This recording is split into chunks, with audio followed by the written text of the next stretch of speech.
aux âmes bien nées, valeur n'attend pas le nombre des années. Je suis désolé d'avoir convoqué Corneille à cette introduction, mais c'était trop tentant. Je reçois donc à l'occasion de cette 43e émission Louis-Quentin Mauroy, directeur général adjoint du groupe Neufhôtel. Donc un concept d'hôtel de charme, déjà européen. Monsieur Quentin Mauroy, cet entretien va se faire en 3 parties. Homme, projet, structure. L'idée, c'est que dans un premier temps, vous nous indiquiez quels sont les gens qui concourent avec vous à la mise en œuvre de ce projet. Déjà, bonjour Mathieu, merci de m'avoir invité à faire cette interview. Les gens qui m'entourent, alors il y en a pas mal. Le premier, c'est mon père, le créateur du groupe, qui a monté la société en... Donc c'est la statue du commandeur, parce que j'étais avec Corneille. Exactement, c'est la statue du commandeur, qui a créé le groupe en 1985 en rachetant son premier cabinet d'administrateur de biens sur Toulouse, ville dont nous sommes originaires. Et ensuite, en 1994, il décide de se diversifier. Quand vous parlez de Toulouse, vous reprenez votre accent toulousain? Oui, peut-être, un petit peu. Je n'ai jamais vraiment perdu, même si je suis monté sur Paris que lorsque j'avais 5 ans. C'est vrai que c'est difficile de le perdre, sachant que toute une bonne partie de ma famille y habite encore. Donc voilà, 1985, création du groupe. 1994, donc Jérôme Quentin Mauroy décide de se diversifier en se lançant dans la promotion immobilière. 2009, première acquisition d'hôtel avec le Neufhôtel Opéra qui se situe rue Papillon. Et là, c'est le projet. Exactement, là c'est le projet. Là, le segment hôtelier de... Exactement, ça commence là, ça commence en 2009. Cet hôtel qu'on achète dans le 9e arrondissement de Paris. En 2013, on décide de vendre la partie administration de biens au groupe Foncia. Et dès lors, nous décidons de nous focaliser sur le développement de Neufhôtel Collection. D'accord. Voilà. Donc, les hommes, quels sont les hommes Quels sont les hommes? Les hommes... Et les femmes, bien entendu. Hein. Bien évidemment, les hommes avec un grand H. Évidemment, donc il y a ma sœur également qui travaille avec moi. Qui est plutôt juriste de formation. Qui est plutôt juriste, mais qui aujourd'hui s'occupe de la partie travaux et communication du groupe. Et puis, bien évidemment, il y a tous les directeurs qui m'entourent, qui font tourner les hôtels. Nous avons aussi tous les gens du siège, les équipes du yield, les équipes du sales. Ah, le yield, ça, on va en parler un peu. Exactement, c'est très très important. L'équipe du commercial, nous avons la partie opérationnelle, nous avons des gens qui tournent sur les hôtels. Je comprends quand même que c'est un groupe familial. Oui, c'est ce qui fait la force du groupe aujourd'hui d'ailleurs. Et aujourd'hui, c'est intéressant ce concept de famille, alors qu'on remet en cause le capitalisme un peu financier. C'est vrai que c'est une des forces du groupe Neufhôtel Collection aujourd'hui, c'est d'être un groupe à taille humaine et un groupe familial. Donc c'est pas trop dur de travailler avec la famille? Non, c'est pas dur, au contraire. On travaille ensemble, on se connaît, on se fait confiance et c'est beaucoup plus fluide et la communication est beaucoup plus facile et simple.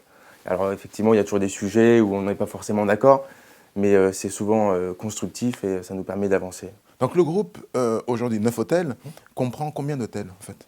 Aujourd'hui, nous avons 11 hôtels répartis dans les grandes capitales européennes ou touristiques. C'est ce que nous avons voulu faire, c'est investir dans des villes complètement différentes. Notamment, nous avons le Neufhôtel Césari qui est localisé dans le centre de Rome. Là, vous avez compris, c'était un plan en 3 temps. Là, on est dans le projet. Homme-projet, donc ça y est, on est parti. Alors, là, on est parti. On est parti. Effectivement, donc là, nous avons le Neufhôtel Césari qui est dans le centre de Rome. Nous avons Césari, c'est ça, avec l'accent italien, que vous faites très bien. On a le Neufhôtel Mercier qui est dans le centre de Lisbonne.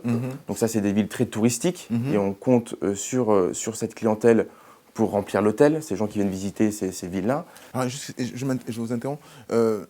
Rome, Lisbonne, quelle était la stratégie? Est-ce que c'est les opportunités qui ont fait l'occasion ou... Souvent, quand on achète un hôtel, effectivement, c'est l'opportunité. D'accord. La première chose. La deuxième, c'est qu'il faut que ce soit des villes qu'on aime, où on aime aller. D'accord. Voilà, c'est ce qu'on décide quand on achète. Portugal, Lisbonne, c'était quelque chose qui vous... Lisbonne, c'était une ville qui nous plaisait. Nous y étions déjà allés pour du tourisme. Rome, c'est... Il n'y a pas à faire sa publicité. Voilà, c'est la ville la plus connue, la plus visitée du monde. Et effectivement... Je crois que c'était Paris, d'ailleurs. Non, pour les Italiens, c'est Rome, et pour les Français, c'est Paris. Mais effectivement, il y a beaucoup de flux de touristes. Nos investissements sont assez stratégiques, c'est ce que vous dites. Donc, on est vraiment répartis sur des villes touristiques et des villes économiques, comme Genève, par exemple, où on vient d'ouvrir le Neufhôtel Paki, qui est un hôtel 3 étoiles plus. Et donc, c'est ce qui nous permet de... Alors, le segment hôtelier, c'est 3, 4 ou 5? Aujourd'hui, nous avons des 3 étoiles, des 4 étoiles et le premier 5 étoiles. le 9 hôtel confidentiel que nous venons d'ouvrir dans le 4e arrondissement de Paris. Quelle est la véritable orientation? C'est plutôt 3 étoiles? Le rendement est plus facile, je présume, dans les petits segments? Ça dépend ce qu'on cherche. Si on veut du rendement, si on veut du résultat, il faut aller, je pense, sur du 3 étoiles, du 4 étoiles. Maintenant, effectivement, je pense que pour un groupe comme le nôtre qui se développe assez rapidement, on essaye de faire 1 ou 2 acquisitions par an. Je pense qu'il était important d'avoir une sorte de fleuron, qu'on puisse représenter le savoir-faire de 9 hôtels. Et le 9 confidentiel représente bien cela. Donc on en parlera au niveau de la structure, parce que ça c'est très intéressant. Vous avez parlé du yield management. Est-ce que vous avez beaucoup recours à ce yield management? Et qu'est-ce que c'est que le yield management? Oui, c'est très important dans le secteur de l'hôtellerie. Le yield, c'est des équipes toute la journée qui essayent d'optimiser le chiffre d'affaires. C'est vrai qu'ils jouent beaucoup avec l'offre et la demande. C'est un peu comme quand on réserve ses billets d'avion sur Air France. On est assis à côté de quelqu'un qui n'a pas payé le même prix, on est sur le même avion. Exactement. Exactement. Vous pourrez voir, si vous faites le test, une nuit dans un hôtel parisien, le prix ne sera pas le même le matin que le soir. Il y aura une grande différence. Incroyable.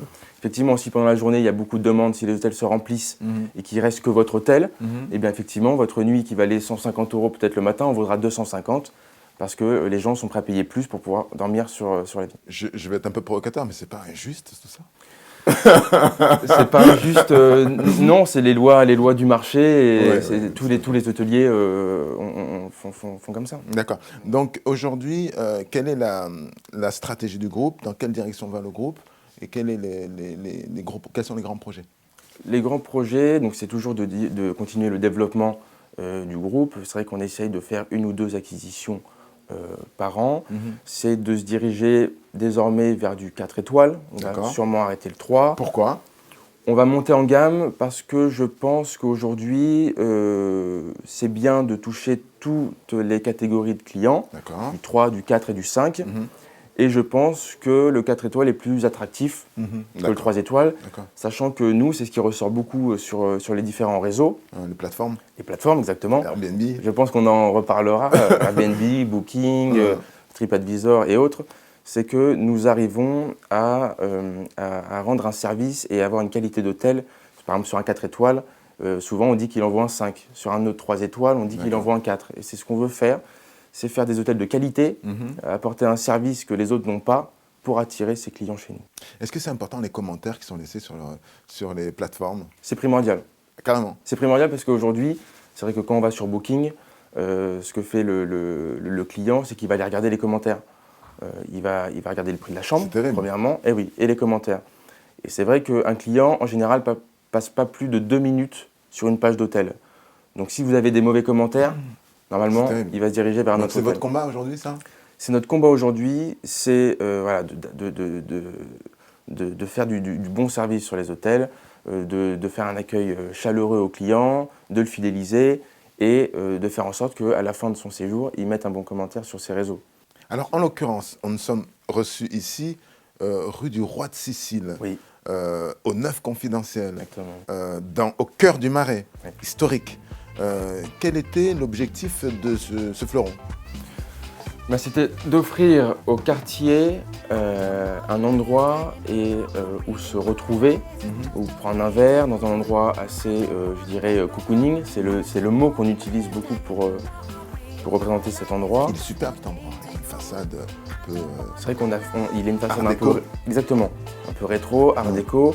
Effectivement, dans le quartier, il n'y a pas beaucoup d'hôtels comme le nôtre. C'est vrai que le Marais est très connu, il y a énormément de touristes, mais souvent ils viennent y passer la journée.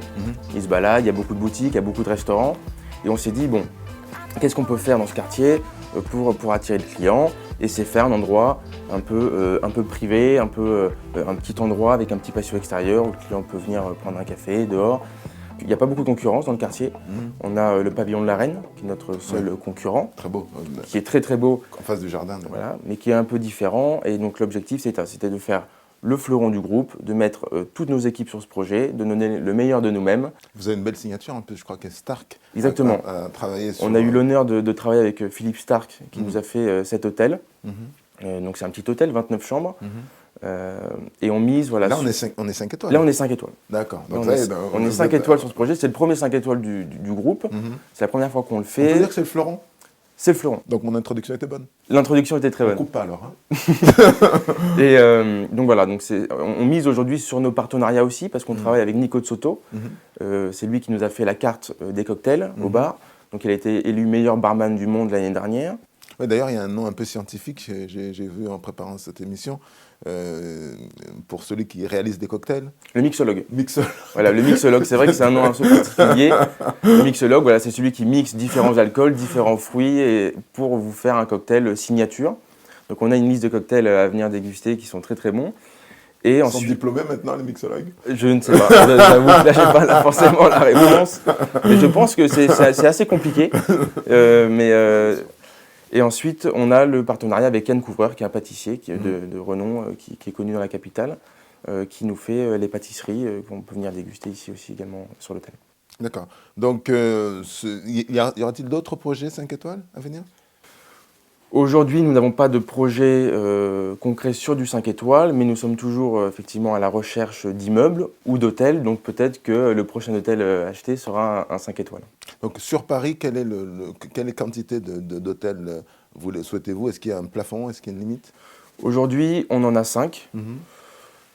Je pense que ce qui est important, c'est de se diversifier pour 2 raisons. La première, c'est la raison économique. Surtout avec ce qui se passe en ce moment, malheureusement, c'est vrai que... Ça vous touche? Donc on fait référence oui, au mouvement des Gilets jaunes et autres. C'est vrai qu'aujourd'hui, il y a certains hôtels qui sont touchés. Alors ils sont touchés, on reçoit quelques annulations. Quel est le taux de remplissage alors en fait? Le taux de remplissage du groupe sur 2018 est de 84%. Oh, c'est énorme. C'est pas mal. Ça c'est Europe? Là c'est Europe, je vous parle vraiment de tout le groupe. Et Paris? Paris 88. D'accord. Voilà, 88, c'est un bon taux d'occupation. L'équilibre, c'est 65, c'est ça? 65, 68. Et on a 131 € de prix moyen. D'accord. Voilà, ça, c'est le prix moyen groupe. Donc le prix moyen, il est plutôt 3 étoiles et demie? 3 étoiles et demie, 4 étoiles. C'est vrai que, après, ça dépend de la ville où on se trouve, mais l'ensemble fait 130 prix moyen. Alors la régie me dit qu'on s'approche du terme de cette émission. Est-ce que vous pourriez, s'il vous plaît, en regardant cette caméra, nous indiquer quelles sont les valeurs qui portent votre combat? Les valeurs qui portent mon combat, ce sont les relations humaines, parce que je pense que c'est le plus important au sein d'un groupe comme le nôtre. On est un groupe familial à taille humaine, et effectivement, il faut savoir s'écouter, il faut apprendre des autres, il faut aussi apprendre aux autres. Et je pense que c'est la priorité aujourd'hui chez Neuf Hôtel, c'est de bien s'entourer, d'avancer ensemble pour aller dans la même direction, qui est de développer le groupe sereinement et rapidement. Pourquoi Neuf Confidentiel? Pourquoi Neuf Confidentiel? Parce que c'est un endroit confidentiel qui ne se voit pas beaucoup de l'extérieur. C'est ce que voulait aussi faire monsieur Philippe Starck. C'est de se dire, bon voilà, on est dans le Marais, il faut un endroit, comme je vous disais tout à l'heure, un peu private, où on se demande, on est dans la rue, on se dit mais qu'est-ce qu'il y a à l'intérieur, qu'est-ce qui se passe, voilà. Donc c'était désolé pour vous, mais on va le dire à tout le monde. Ouais. Au revoir. Merci beaucoup Mathieu, merci.